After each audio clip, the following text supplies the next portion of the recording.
Okay, so the fourth paper for the day is Under Pressure, Deep Learning for Food Contact Detection, Ground Reaction Force Prediction, Footskate Cleanup, and will be presented by Lucas Muro.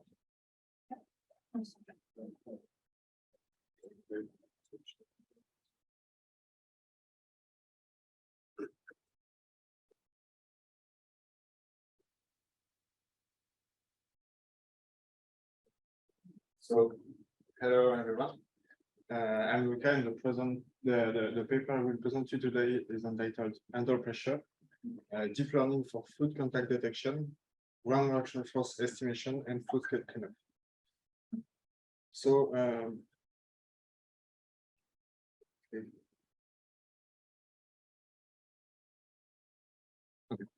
in this work, we were interested in solving the well-known problem of footskate in human animation.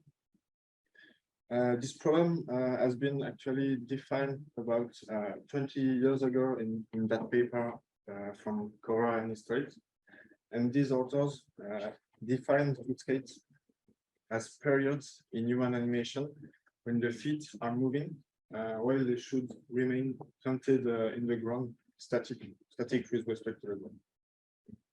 And the 2 points which makes it an important problem in human animation are the following. First of all, footskate artifacts are easily introduced when processing motion capture data. And second, this kind of artifacts are very detrimental to the realism of the motion. Actually, even small amount of footskate artifacts can completely destroy the realism of the motion. So in this work, we are interested in an automatic manner to solve to remove footskate artifacts from motion, and to do so, we require knowledge of foot contact. And actually, currently, foot contacts are either obtained via manual annotation, which is very fastidious, or either using simple heuristics, for example, by thresholding the velocity and the height of the feet. And those kind of approach have several limitations, including a lack of accuracy. They also suffer from a lack of capability to generalize. For example, with thresholding, you will have to fine-tune the value of the thresholds for each type of motions and also each type of morphology, and so on. And finally, those kind of approaches also lack of robustness. For example, you have noise in the input, or even it also applies with footskate when footskate is present in input, which is very problematic when trying to solve footskate artifacts. So the contribution of our work is threefold. First of all, we captured a novel and unique database of motion capture coupled with pressure insoles data. Then, in the second step, we propose a deep neural network for ground reaction forces estimation, which leverage our database. And from those ground reaction forces, we are capable to obtain accurate foot contact detection. And finally, in a third step, we proposed a fully automatic footskate cleanup approach, which leverage our foot contact detection method, but also the deep neural network of ground reaction forces. So let's see our database quickly. In that database, we collected diverse motion ranging from locomotion like walking and running, but ranging to also crossing obstacle by stepping on or jumping over, and also climbing stairs, for example.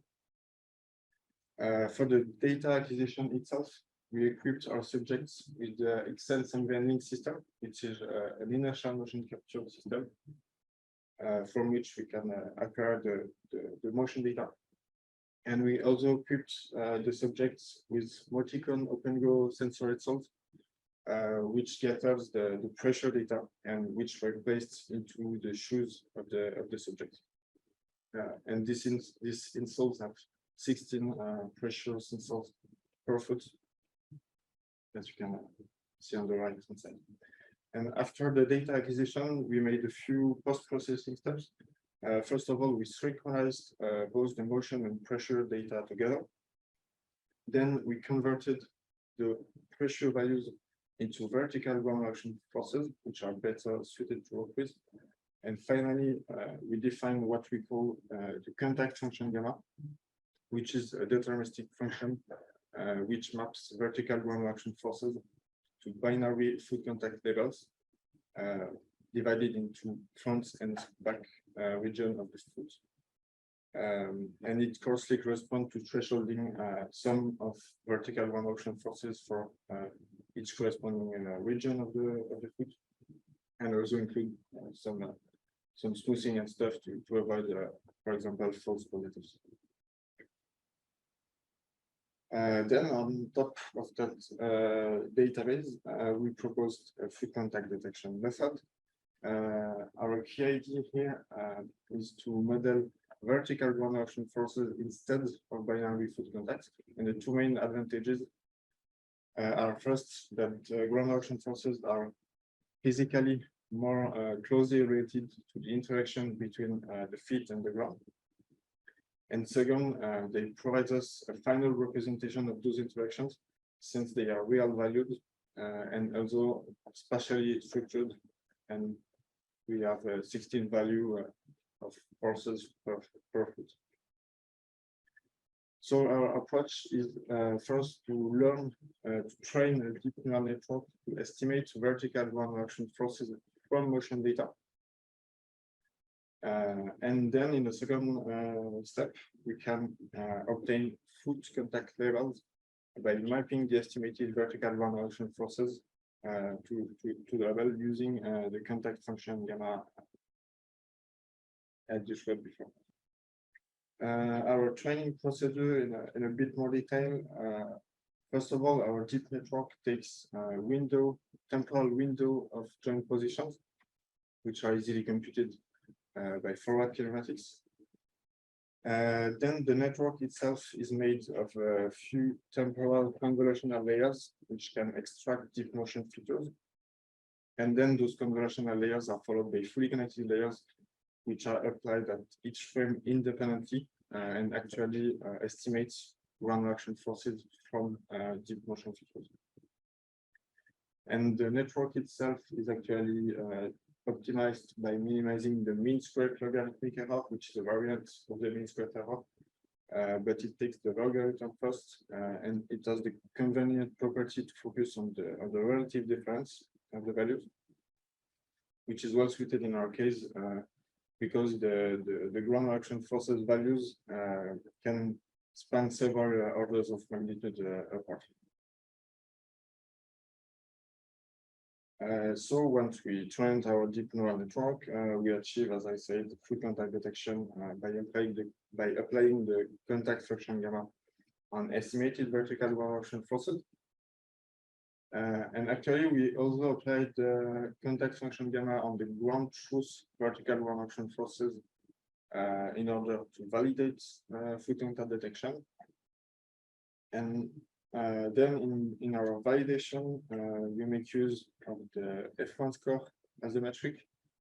And we also define what we call the optimal threshold baseline, which is representative of the heuristics-based approach to obtaining foot contacts by thresholding the velocity and the height of the feet. And we call it optimal thresholds because we optimize, we compute the value of the thresholds which maximize our metric to have the most robust validation possible.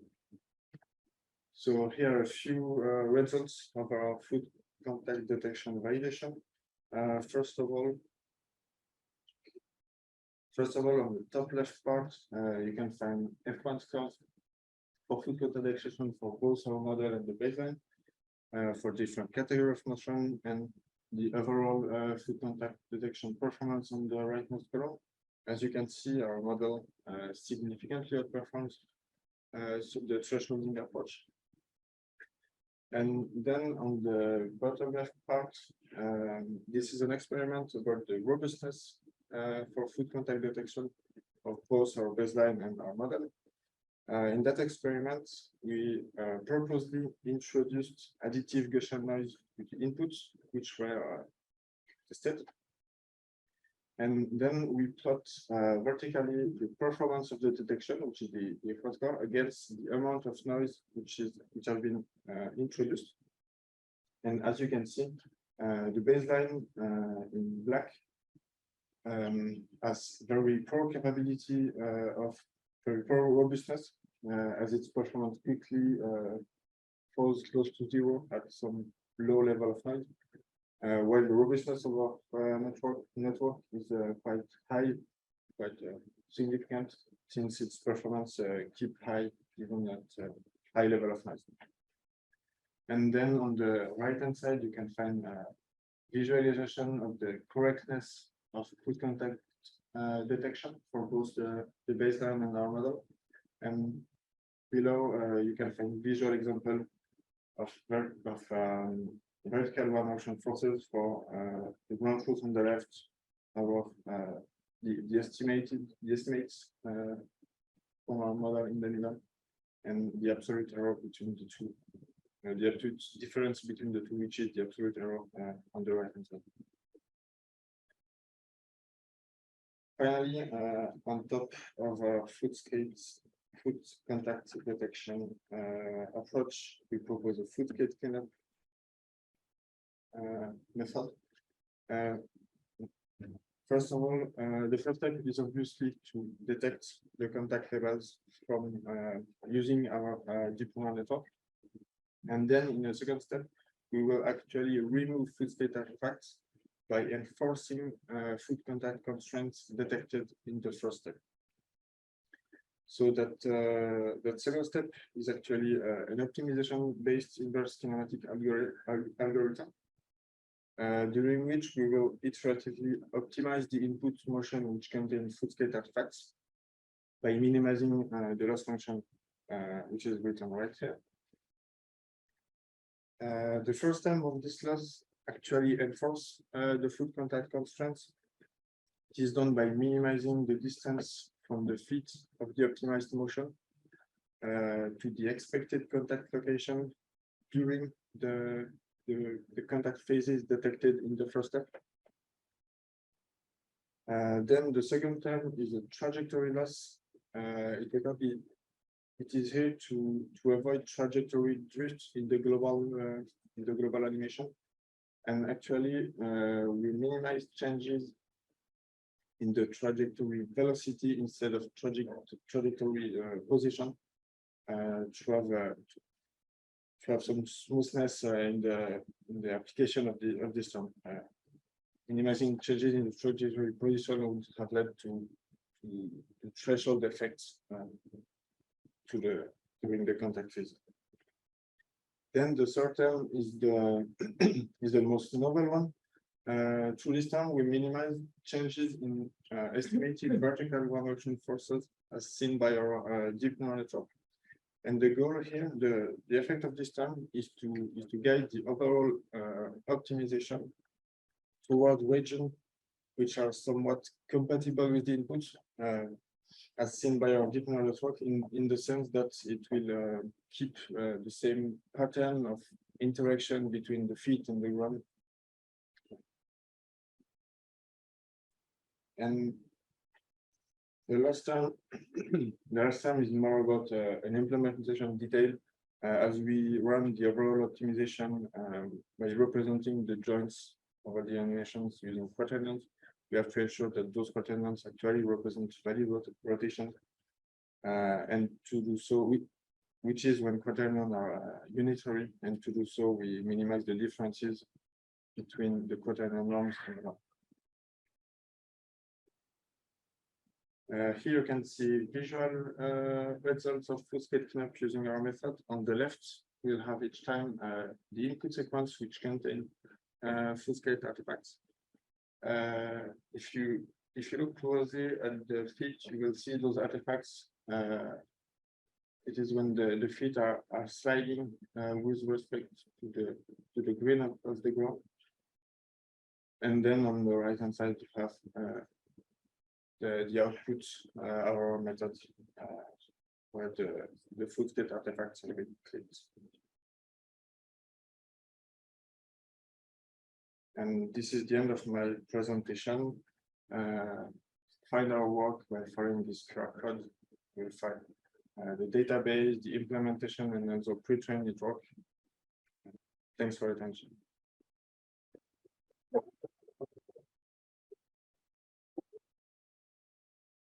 Okay, I have time for a few questions. Yours is that. Yep.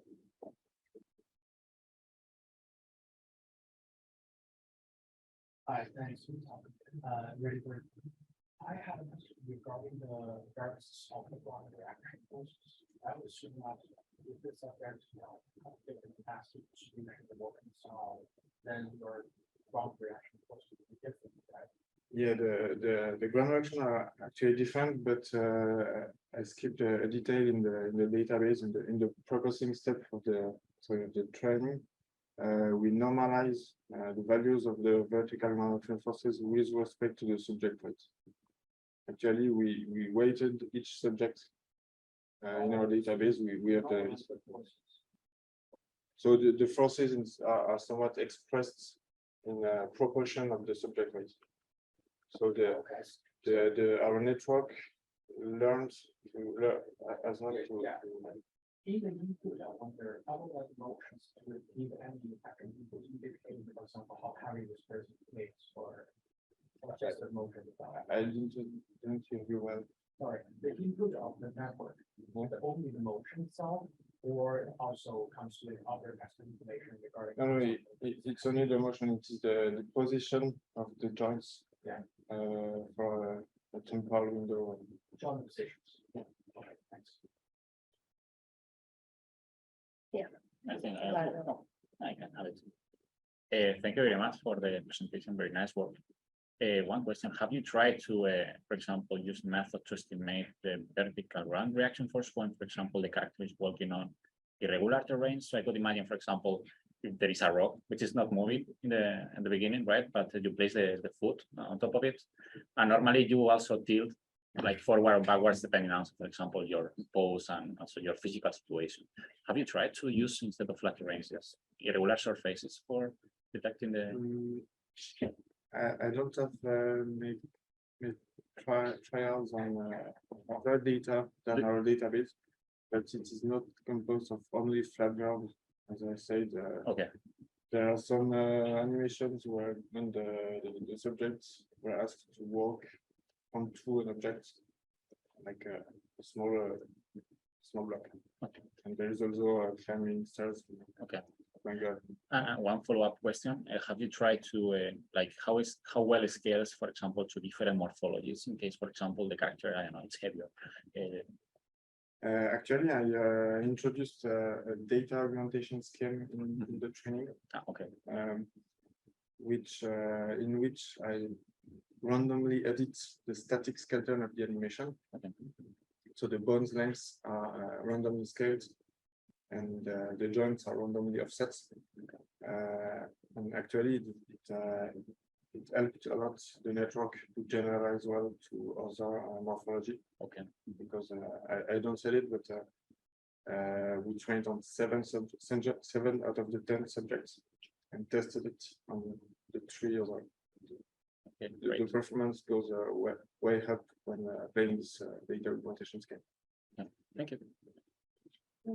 Anybody else? Yeah. Thank you very much for the presentation. Very good results. I'm very happy that to say consistently.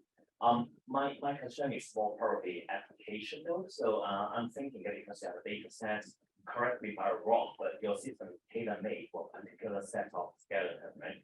So what will happen if I need to use it on a different skeleton structure? Or this is the first thing I say, for example, if I have 2 more foot joints with the toe.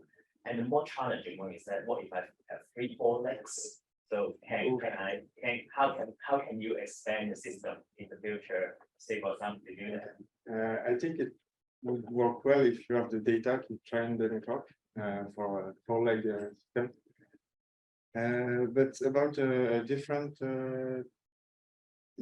skeleton topology, actually, we made a few attempts. I got extra material. Here on the left side, you can find a visual example of foot contact detection on examples from AMAS. And actually, in that case, we retarget in an automatic manner the skeleton from AMAS to one of the skeleton of our database. And we don't have the ground truth of the foot contacts, but it's visually quite consistent. So It generalize quite well. I guess it generalizes quite well to other skeleton, but other trials show that the joint of the hand of the foot is very important because it's very informative about the motion which is being. Thank you very much. Okay, thanks. Actually, it was very briefly. What about the farmers? Is this real time? Yes, it is. It's real time. Okay. How many characters you think it will run like that? I You don't. haven't tested it. All right, It's very fast. It's like a few conversion and a few linear layers. Right. It's very fast on YouTube. okay. Good. Then thank you for the presentation. We had work.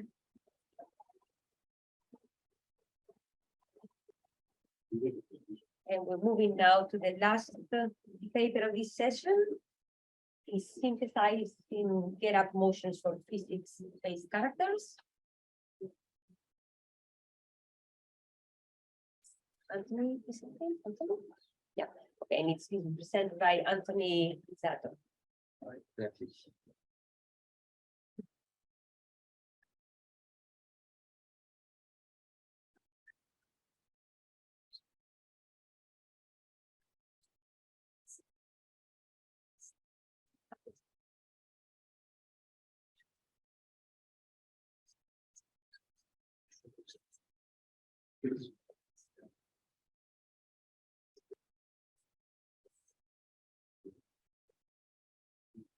So, hello everyone, so my name is Anthony Fusato, and I'm gonna present you my paper about synthesizing get up motion for physics-based characters. So I worked on this project with Ashangri and Sharon Wu, who is my research supervisor.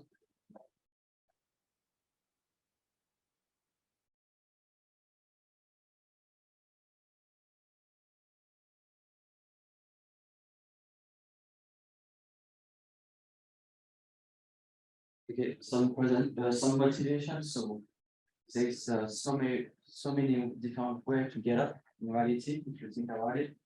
So there is a wide range of starting postures, so you can see doing some get up motions in the apartment. And they vary a lot by environments. So you can probably have different strategy if you get up on the irregular terrains or flat terrains or from the shore, for example. And they require complex physical interaction. Means to get up on the ground, you need a good hand effector placement. I mean, for example, you need to have a correct placement of your foot and your hand. You have to shift your center of mass in the correct way to have a successful get up motion. And also, there is few existing methods in that field, so we wanted to do some contribution in that, especially in synthesizing get-up motion. So the method that I employ from Begenhard is allowing the character to perform the task, as you see it, for a physics character to shoot some box or running, whatever, and they address some get-up motion by recovery. In fact, so as you see here, the character receives a large perturbation or receive boxes, and the character is getting up and resume the task. However, the method I employ is a GAN method, and it's subject to mod collapse. And also, there is no precise control of the styles. Recently published at SCA, the IC method is again proposing a method to perform a task for the character by skill and bending. Also, they propose a very robust recovery, as we see here. In any case, the character is able to recover, but we see some superhuman strategies. So it's not for a normal human, it's not always possible to get up like this. And there is also again no precise control of the side. Also published to SCA this year, get up work, but they don't, on this work, they don't rely on a large database of motion, but they rely more on a well-designed model, physics-based model. So they are using a top curriculum learning. So basically, at the start of the training, they are using a very strong character, and they start to discover some strategy together, and they reduce the talk over the time to find natural strategy together. However, again, they have a very limited control over the motion, and the method is validated only on flat theorem. Some other method that still interesting, contact invariant optimization, proposed by Matash. I find that the is very interesting for contact cleaning. However, the method is an optimization-based method, so it's not well adapted to interactive method and real-time application. So our approach, this is a different reinforcement learning framework that produce different get-up motions. Also, we ensure that the motions are natural, and we provide a very simple interface to create new style. And also, we have some interest to synthesize motion of irregular terrains. So here, quick overview of the architecture. So we start by the policy control. So the policy control is fed by a state vector. So basically, the state you can see as what the agent can see from the environment and react given action for each given state. And this is a non-linear function, and we modelize that by a deep neural network with 2 inner layer, and the final layer is giving us the action, and we are using something called action filtering, and the advantage to do that is we found difficult to find proper end positioning on irregular, especially on irregular terrains. It's very difficult to learn a steady strategy because, as you see on the top, it's very large standard deviation. When you are training, your system is subject to have a lot of noise, and in fact, it's gonna filter some smoothness in the action. And when you try to stand on slopy terrain, it helps to find a good strategy to stand actually.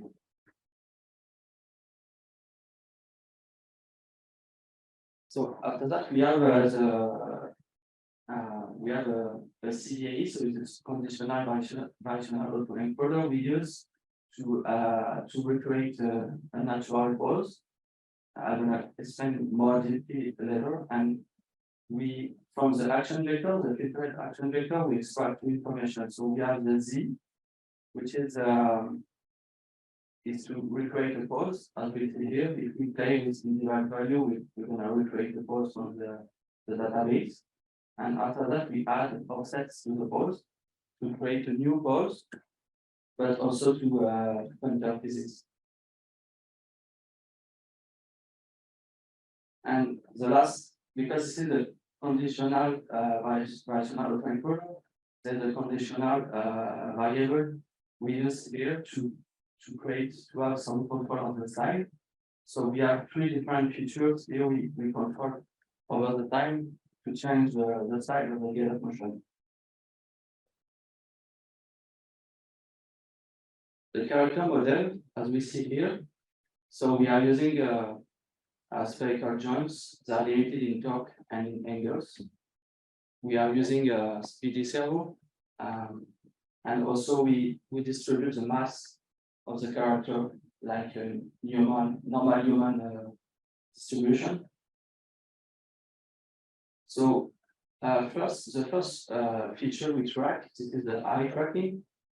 So this is a curve over the time we specify by the distance from the base of the neck to the ground. And as I said, we are tracking it over the time. So as you see on the curve, so we try different tracking points, as for example the center of mass over the time, but it didn't work well. So by trial error, we found that the best tracking point to for the method is a high tracking at the base of the neck. Also, we have a second tracking objective. This is the orientation tracking.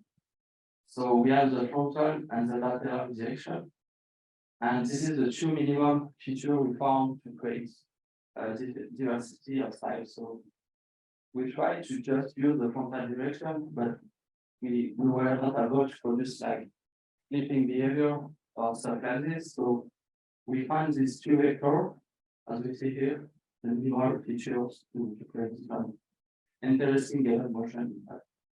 And they do not require a full reference systems.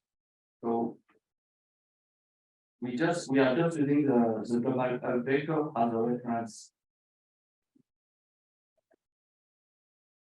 So the side orientation tracking, this is just a vector going out on the left of the character. And if you incline your body on the left or on the right, so we just try that finger regarding the Z plus word. And we find the value by using the simple dot product, and we are tracking that feature over the time. And we are doing the same process for the frontal direction. So if you incline your body forward or backward, so we're gonna track also that feature over the time. So this is the orange value of the curve. So so we are using a reference motion database. We use the LAFAN1 animation dataset. Why is this one? Because they have some getup and form subset into it. So we just use that subset. So it's about 30 minutes of a getup and form motion. We have some example here. So in general, it's pretty dynamic motion. It's pretty rare that we have a getup motion greater than 10 seconds. So it's pretty fast in general. So training the CVAE, so for each pose in the VE, in the database, we extract the pose and we compute the three features, the three curves, and we input that to an encoder. And after that, this is the training phase. And after that, we use the decoder. Our policy is changing how the control on Z. And after that, over the time, we specify a specific trajectory for our character. So we want to perform a specific side. We have the control with the conditional variable of the CVE. So the real function we use, so we are using a standard reinforcement learning process to learn here. I don't want to go deeply into that, but basically you have a real function, so you want to maximize it to to have a good pairing between the set and the action.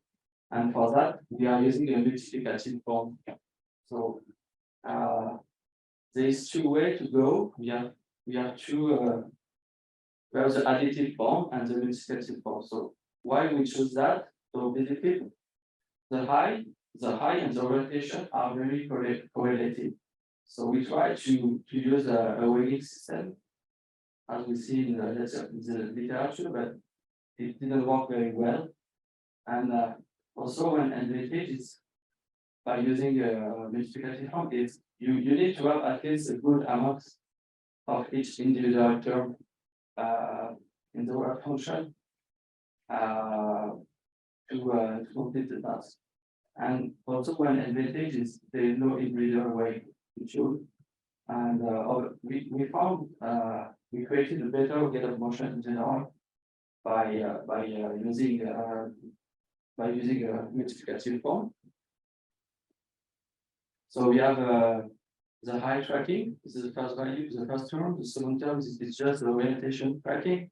So this is for the gated phase, and after that we have a speed reduction and a final target pose. These two are for the standing phase.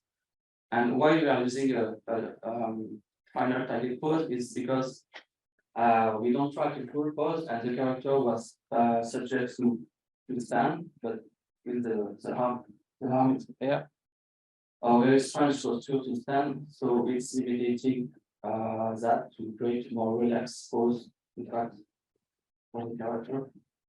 And the last term we see here, this is ensuring that we use a natural pose from the VAE. So because we are adding offsets to the pose in the database, we don't want to add too much offsetting on the pose. So also we are using a terrain curriculum learning.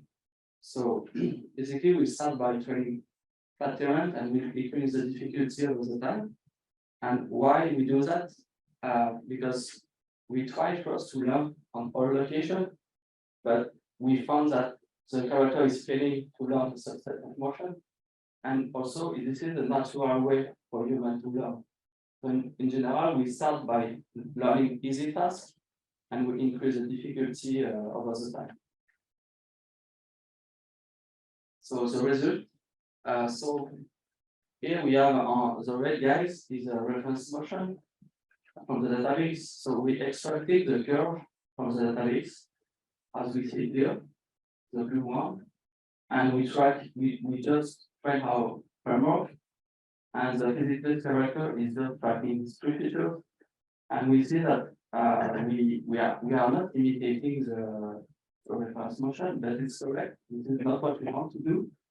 We just want to roughly recreate the style from these three features, and we see that also you notice that the global orientation, so the character start in a different direction is not present. Also some results on irregular terrains. So we use the same curves, and we see that the character is able to get up and stand with different side here on the 30-degree slopes.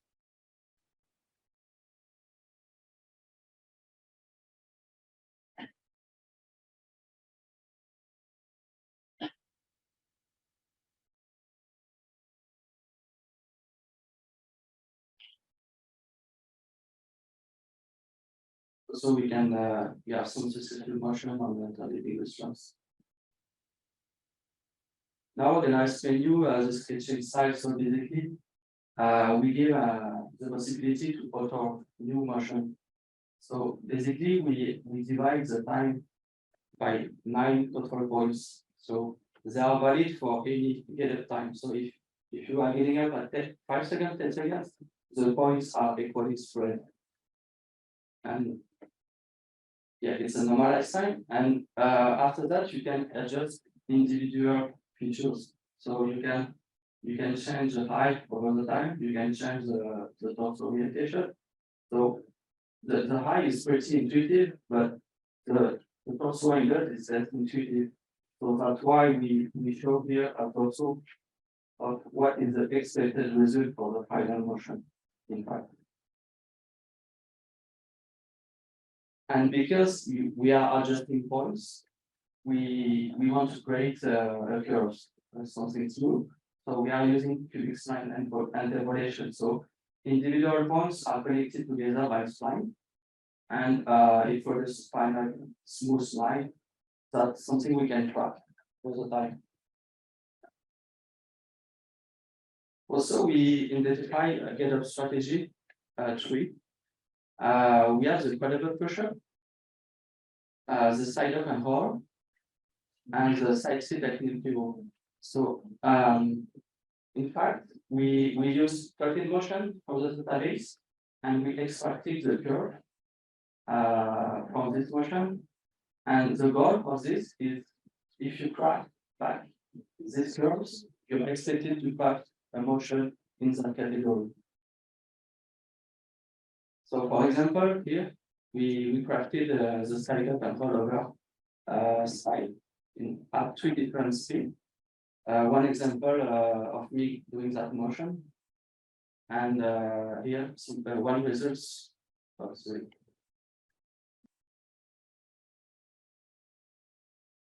So we see that the side is preserved at 3 different speeds.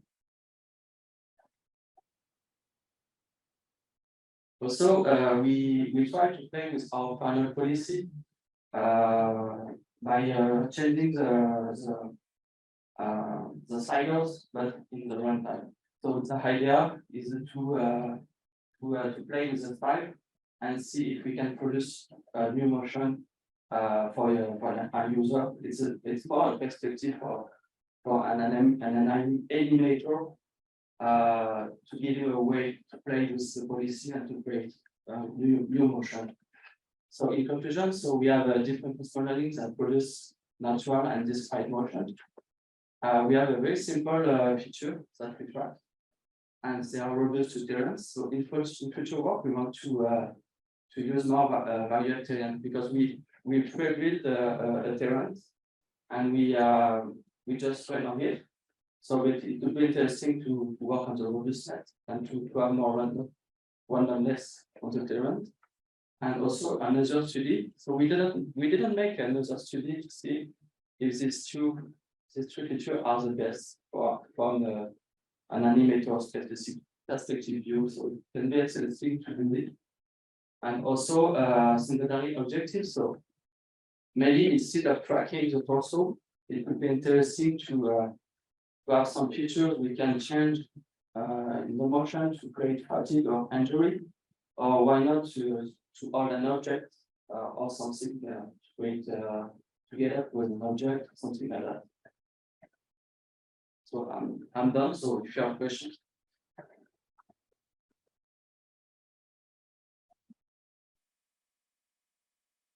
Thank you for the presentation. Do you have any questions? Eduardo. Hi. Okay. Thanks for the nice talk, really good work. Have you tried or thought about, for example, slippery terrains, like in the case of the curriculum? Sorry. No? Yeah, perfect. Have you tried with slippery terrains, like for example, during curriculum learning, trying to, for example, decrease the friction of the terrain such that you see how it's actually graph? No, we on this terrain we just use the friction coefficient. Static coefficient as one. We didn't try with different friction coefficient, but it can be interesting to try for framework. Yeah. Thank you. Okay. I have a question. I really like the authoring abilities of the work you presented. I also wonder for an animator how easy it would be to edit the orientation part. I was wondering, could you include other parameters? Would you get the system to learn other aspects, for example, age, weight, and fitness level, like to be able to have different characters with different body shapes, weight, and so on? Yeah, I think it's our framework is is ready for that. I mean, it's, we want to have, find some other features we can adjust, create different motion. And yeah, so adjusting the different way of fatigue. Yeah, it's a it's- bit connected. Yeah, because I want to give you maybe one example of Adobe animation. So, for example, you have some sliders. You can change the character around space. You can so have some consciousness of the motion. So I think this is interesting stuff we can explore for physics-based animation in general. Yeah. Okay, thank you. Any other question? No? Okay, thanks again.